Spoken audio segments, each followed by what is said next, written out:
So this shows that the first Congress and the founders understood that religious conscience and viewpoint on matters of religion is so fragile, is so delicate, that any coercion by government could be a coercion on the rights of conscience of the individual.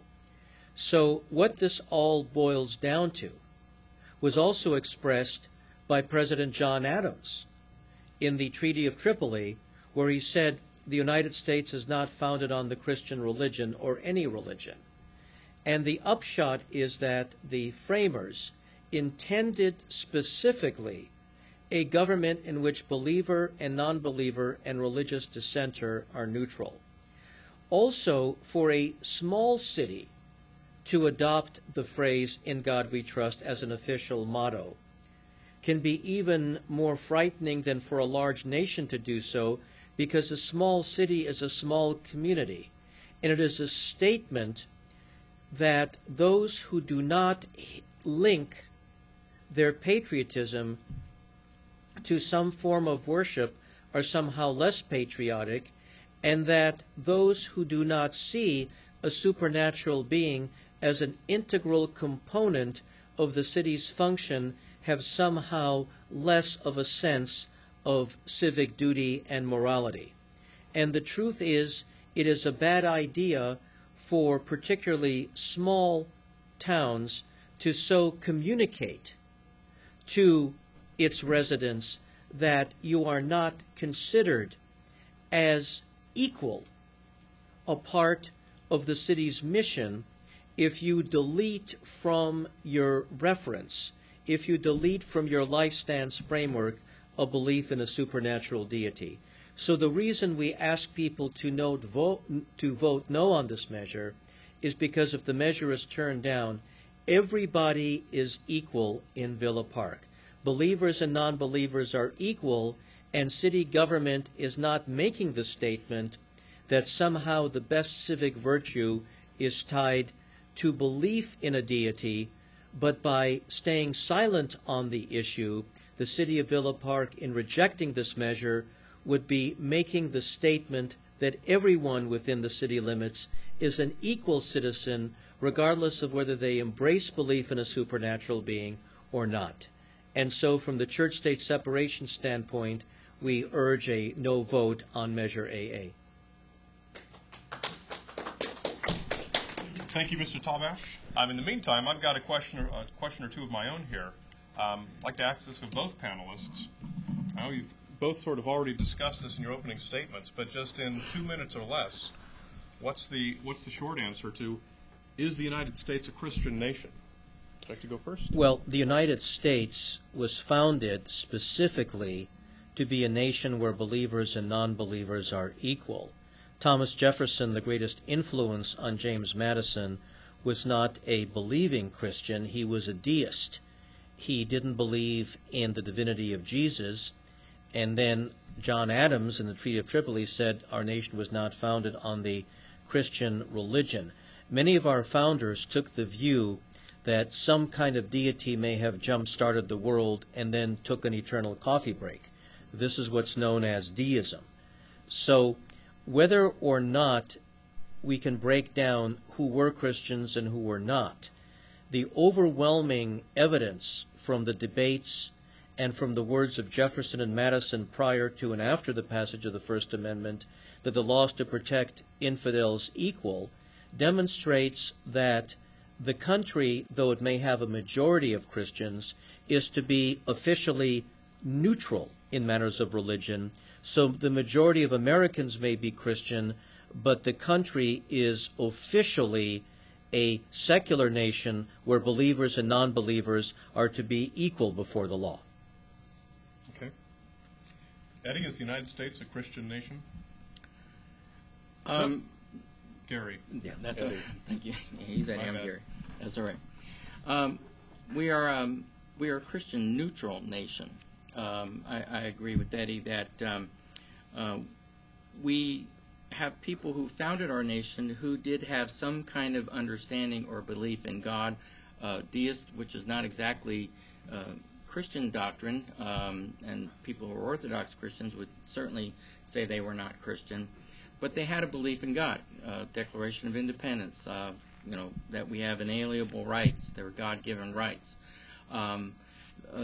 Those beliefs actually came through the Enlightenment, and some would argue the Enlightenment was not a Christian idea, but others would say it was just another step of Christianity. But I would have to say no. We're not a Christian nation. We're a nation that's predominantly Christian, with Christians. But if we had a majority of people who were Buddhist, we would have Buddhist values probably, and we wouldn't call ourselves a Buddhist nation.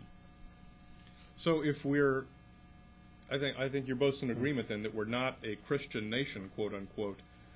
Should we still be voting on religious matters? Well, I believe that it is unconstitutional for popular majorities to enact anything that's based on religious belief. So, for instance, if people want to ban speeding down the highway at 120 miles per hour, that has an independent secular basis, whether or not you are religious. The fact that religious people also agree doesn't make it religious, because the law can be justified without recourse to religious beliefs. But to say that the city should have "In God We Trust" as a formal motto is exclusively a religious proposition. So the people under our Constitution should not be permitted to enact any legislation or regulation that can only stand or fall based on religious doctrine. The only time a law passes constitutional muster is if it has an independent, non-religious component, because otherwise we would be having the people enact their religious beliefs into law. What's an example of that? An example of that is this very measure AA, "In God We Trust." Another example of that is "Under God" in the Pledge of Allegiance, because it is coupling patriotism with belief in a deity. I also believe that Proposition 8, that would reinstate the ban on same-sex marriage, is motivated by religious doctrine, and in order, in my way of thinking, for a ban on same-sex marriage to slug it out constitutionally, they would have to show a non-religious component of their argument. So any time somebody says to their neighbor, "You should not be free to live differently from me because of what my religion says," then we have a church-state violation.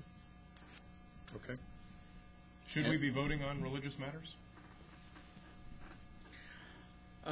No, we should not.